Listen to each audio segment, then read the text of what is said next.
Story 1 of 2. Albanese government breaking promise on negative gearing and capital gains tax concessions. Albanese government breaking promise on negative gearing and capital gains tax concessions. Here's what every outlet agrees on.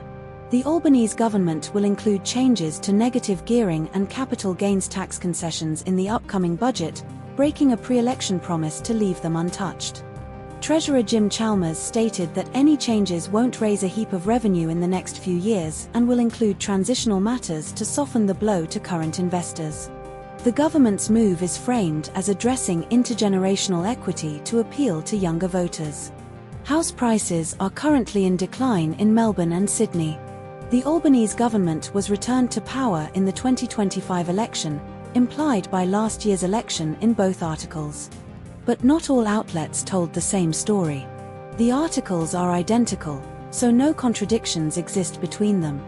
This story was covered by Sydney Morning Herald and The Age.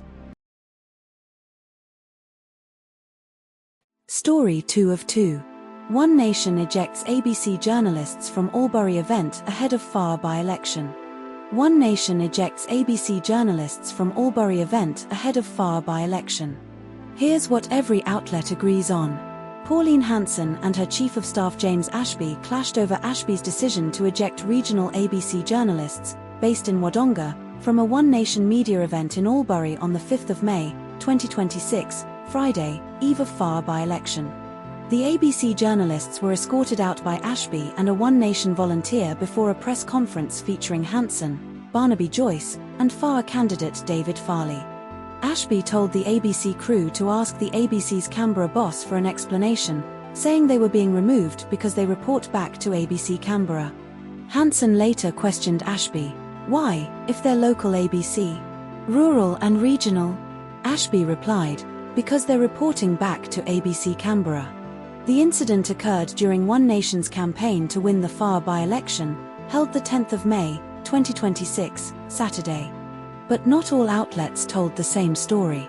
Neither source provides conflicting details. All factual claims align exactly between SMH and Thege.